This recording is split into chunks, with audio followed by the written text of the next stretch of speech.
Students. बच्चों आज हम चैप्टर 4 एनसीईआरटी का स्टार्ट करेंगे, that is moving charge and magnetism.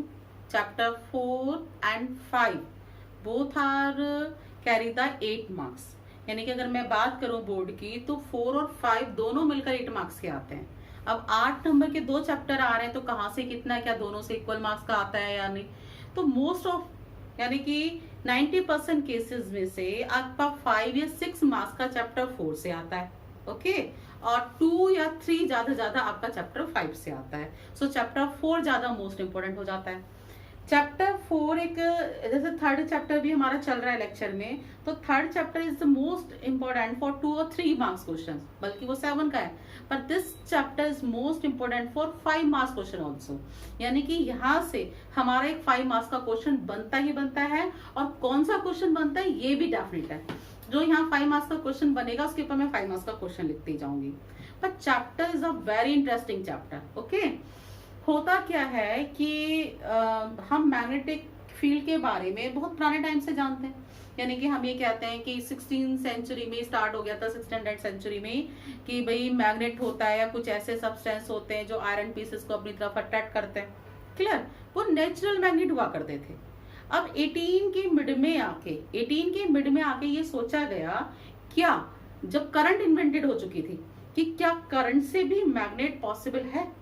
अगर कहीं करंट फ्लो हो रही है तो क्या वहां मैग्नेटिक प्रॉपर्टीज आ सकती हैं, ये क्वेश्चन था।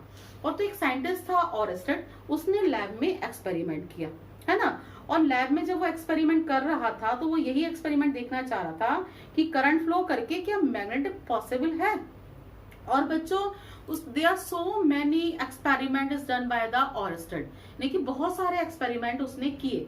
और जब उसने देखा एट द एंड, मतलब आप मान लोगे नहीं कि फैराडे और ऑरेस्टेड दोनों एक ऐसे थे जिन्होंने बहुत ही कॉस्टली और बहुत बड़े बड़े सेटअप लगाए थे।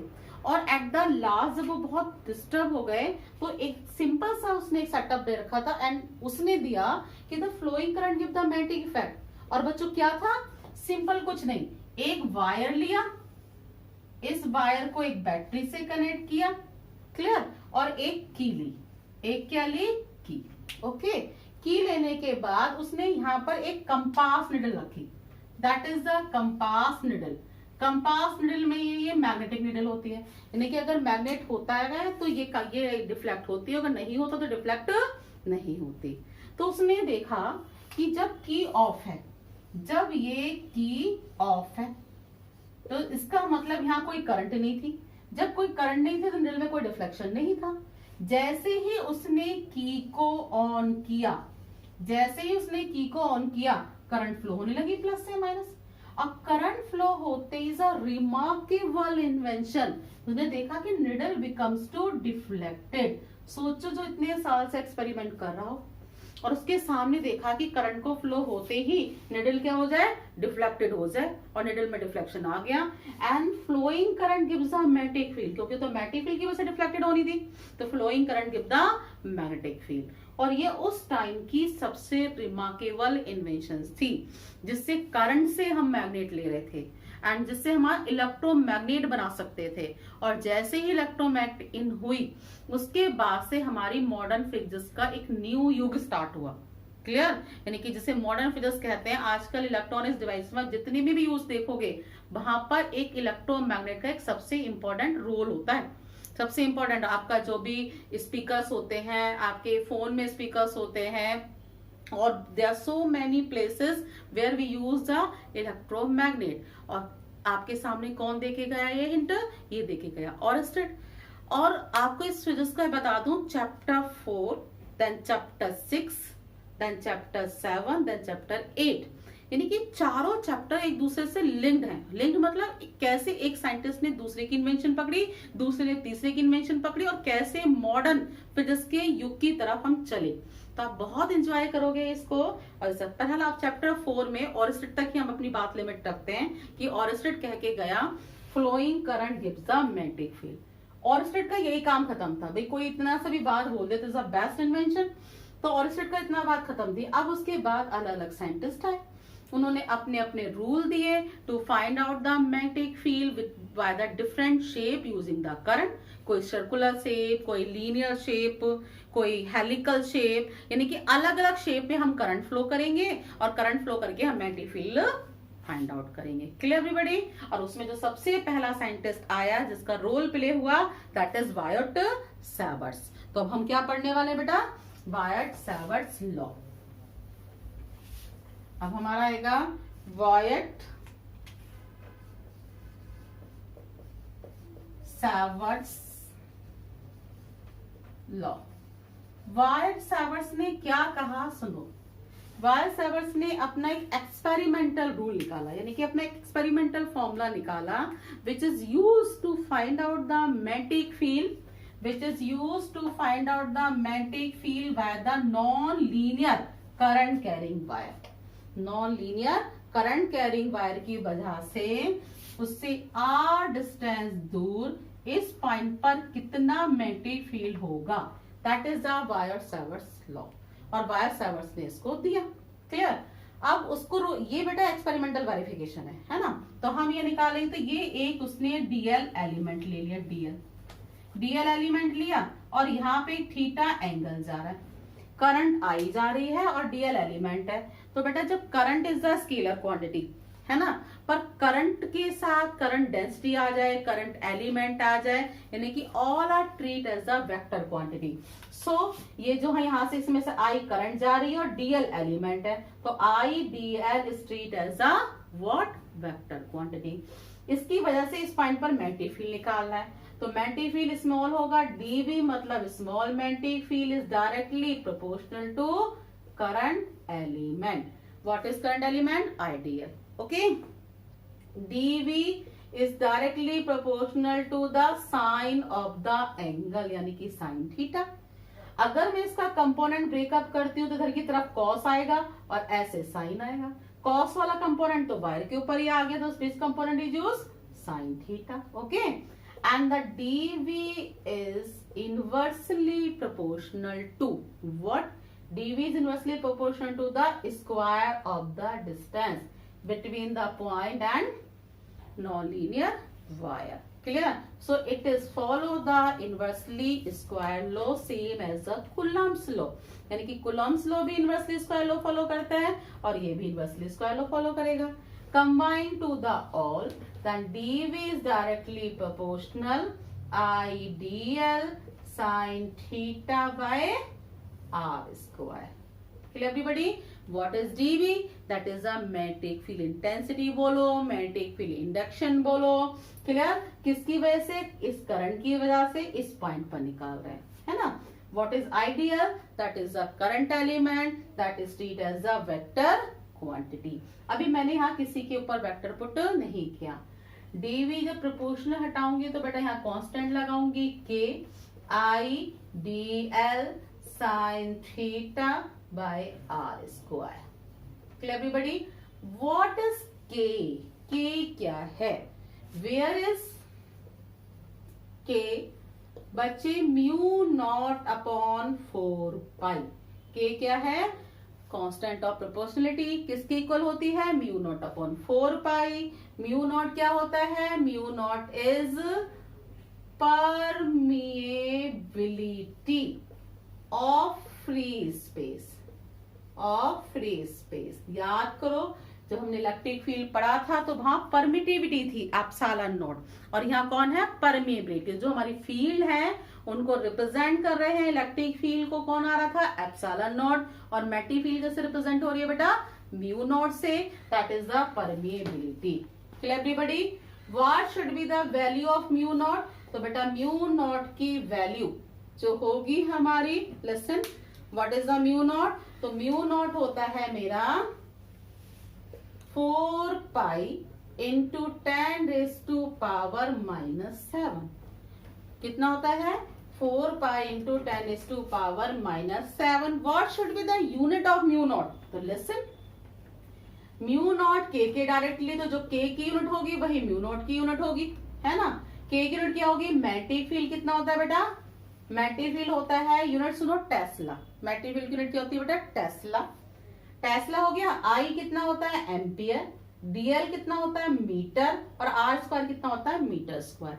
1 मीटर से 1 मीटर कैंसिल, तो कितनी होगी? टेस्ला यूनिट कितनी हो गई, टेस्ला मीटर पर एम्पियर, पर एम्पियर। फिर सुनो, म्यू नॉट की यूनिट निकालनी है। म्यू नॉट किसकी है, के, तो जो के की यूनिट होगी वो म्यू नॉट की होगी। के की कितनी यूनिट होगी सोचो, के dB is tesla, I is what, बोलो, आई इज एम्पियर, मीटर और मीटर स्क्वायर, मीटर से मीटर, टेस्ला मीटर पर एम्पियर। Clear everybody? तो what should be the formula of Biot Savart's law, I dl sine theta upon r square with k. What is k, mu not upon 4 pi. Now अभी 2017 में Biot Savart's law की vector form पूछी गई थी, यानी कि इसकी वेक्टर फॉर्म पूछी थी।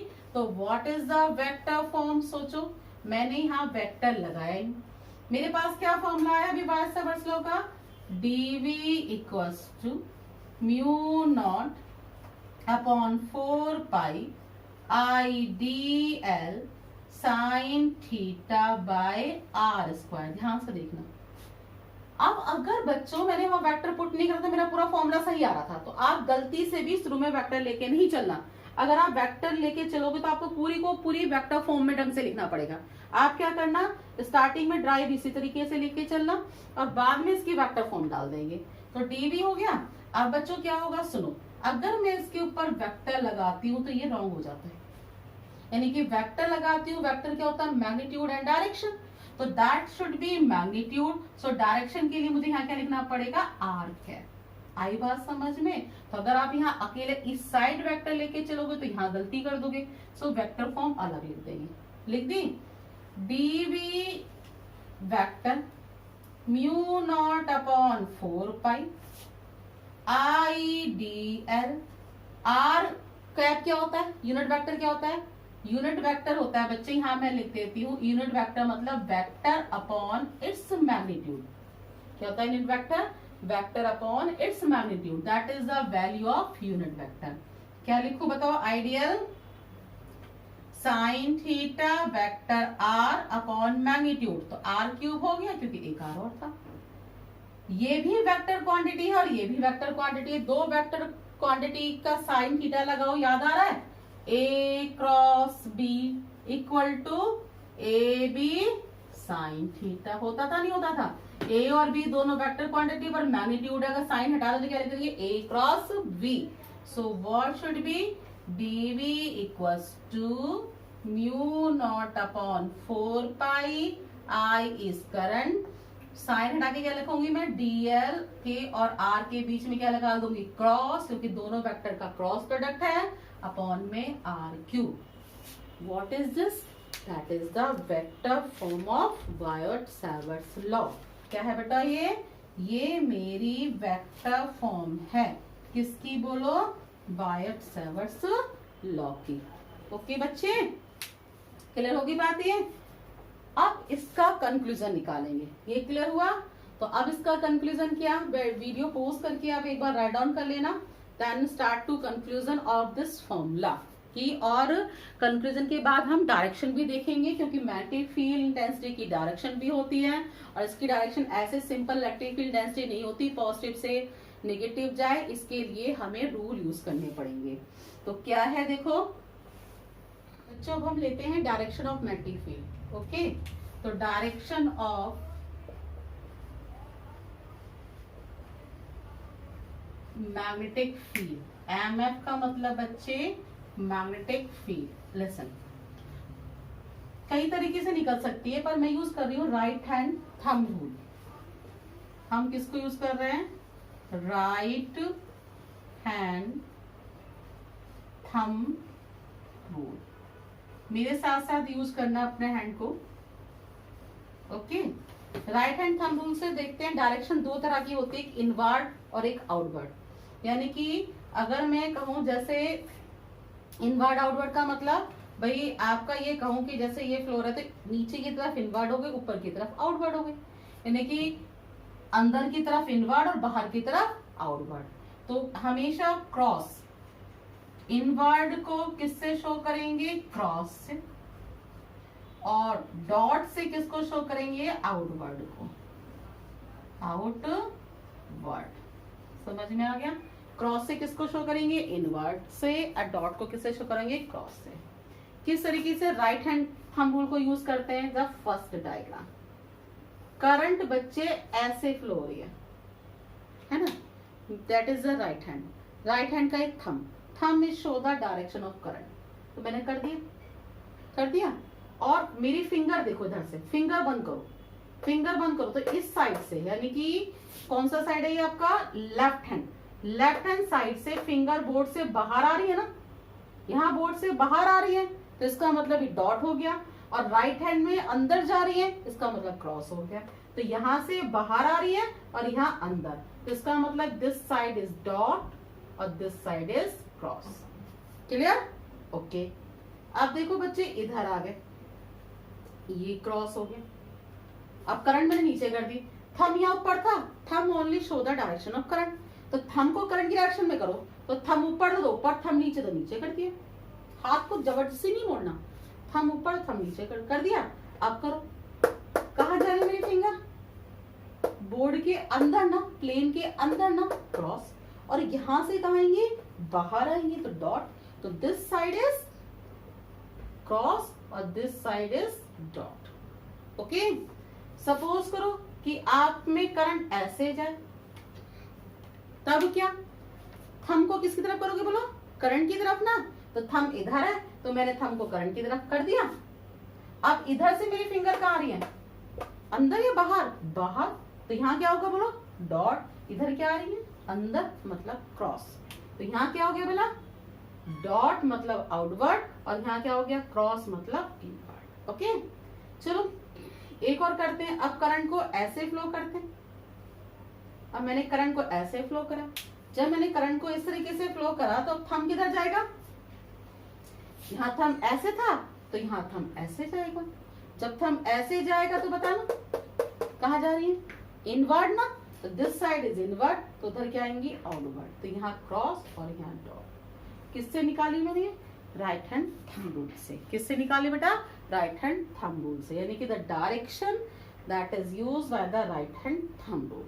Clear everybody, okay. अब ये मैग्नेटिक फील्ड रोटेट कैसी होगी, ये मतलब ये तो यहाँ से बाहर आ रही है और यहाँ अंदर आ रही है, यहाँ से बाहर आ रही है अंदर, यानी कि ऐसे जा रही है। समझ आई बात ये भाई, तुम सोचो यहाँ से बाहर और इधर से अंदर, यहाँ से बाहर और यहाँ से अंदर, कैसे मोशन हो गया, एंटी क्लॉकवाइज या क्लॉकवाइज, एंटी क्लॉकवाइज नहीं हो गया। तो इसका मतलब अगर कोई कहे कि कैसे घूम रही है सर्कुलर में, तो सर्कुलर में देखो थंब मैंने ऊपर कर रखा है और फिंगर घुमाओ, फिंगर घुमाओगे तो मेरी फिंगर कैसे घूम रही है बोलो, एंटी क्लॉकवाइज, यानी कि motion will be anti clockwise. तो यहाँ मोशन कैसा होगा बोलो, एंटी क्लॉकवाइज। कैसा होगा, अगर थंब ऊपर होगा तो एंटी क्लॉकवाइज, यहाँ से बाहर निकलेंगी और यहाँ से अंदर जाएंगी। अब यहाँ देखो, क्या इस साइड से बाहर निकल रही, इधर जा रही है, यानी कि ऐसे ऐसे ऐसे ऐसे, तो कैसे घूम रही है बोलो, क्लॉकवाइज। यानी कि थंब को अगर मैं नीचे कर दूंगी तो कैसे घूमेंगी वो, फिंगर घुमाओ, क्लॉकवाइज। अगर थंब ऊपर है, थंब ऊपर है तो कैसे, एंटी क्लॉकवाइज, और थंब नीचे है तो बेटा कैसे, क्लॉकवाइज। ये बात समझ आ गई डायरेक्शन, तो होप सो तुम्हें क्लियर हो गया होगा। किस रूल से निकाली मैंने ये, राइट हैंड थंब रूल से हमने यूज करके क्या निकाला, मैग्नेटिक फील्ड की डायरेक्शन। सेकेंड रूल कौन सा है डायरेक्शन निकालने के लिए, तो बच्चे सेकेंड रूल है हमारा क्रॉस प्रोडक्ट। कौन सा है, क्रॉस। आप बोलोगे भाई क्रॉस प्रोडक्ट कहाँ से आ गया डायरेक्शन निकालने के लिए, तो लिसन, इसे मैं रब कर देती हूँ, इज द इम्पोर्टेंट रूल। इसी रूल को यूज करना जो मैंने अब तुम्हें समझाया, right hand thumb rule. Cross product तो मैं तुम्हें समझा देती हूँ कैसे निकलता है। आपने डीवी का फॉर्मूला अभी देखा, mu not upon 4 pi I, what is this, DL cross R upon R cube. Clear everybody, so DV is the vector quantity और डीएल और क्रॉस आर पे डिपेंड करती है, यानी कि magnetic field is depend on cross product of DL and R, cross product of DL R, यानी कि magnetic field की डायरेक्शन हम डीएल और आर के क्रॉस प्रोडक्ट से भी निकाल सकते हैं। ओके, किस तरीके से उसने दिया, सपोज करो उसने कहा कि ये करंट जा रही है ना, और मुझे इस साइड में मैग्नेटिक फील्ड निकालने हैं, इस साइड में मैग्नेटिक फील्ड। तो ध्यान से सुनना, तीन कैसे एक्सेस होती हैं, कौन कौन सी, आई, जे और K. Which is I, that is the I axis. ऊपर जा रहे हैं तो प्लस जे, नीचे जा रहे हैं माइनस जे, अंदर जा रहे हैं माइनस के, ऊपर आ रहे हैं प्लस के। बात समझ आई? क्या बताया मैंने, ये प्लस आई, इधर माइनस ए, ऊपर प्लस जे और नीचे क्या, माइनस जे। और अगर मैं इनवर्ट जा रही हूँ, अंदर जा रही हूँ, नीचे अंदर जा रही हूँ तो बोलो क्या, माइनस के, और बाहर जा रही हूँ तो प्लस के। इसके लिए मैग्नेटिक फील्ड की डायरेक्शन निकालनी। मैग्नेटिक फील्ड क्या है, DV equal to DL cross R. DL की डायरेक्शन वही होगी जिधर करंट जा रही है, क्योंकि आईडीएल है ना, IDL is a vector quantity. तो किधर होगी आईडीएल की, जिधर करंट जा रही है, ऊपर जे एक्सिस में। कहा जा रही है, जे में। तो मैंने क्या लिखा, इसमें देखो करंट कहाँ जा रही है, जे में, यानी कि जे क्रॉस। मैग्नेटिक फील्ड कहाँ निकालना है, दिस साइड यानी कि आई।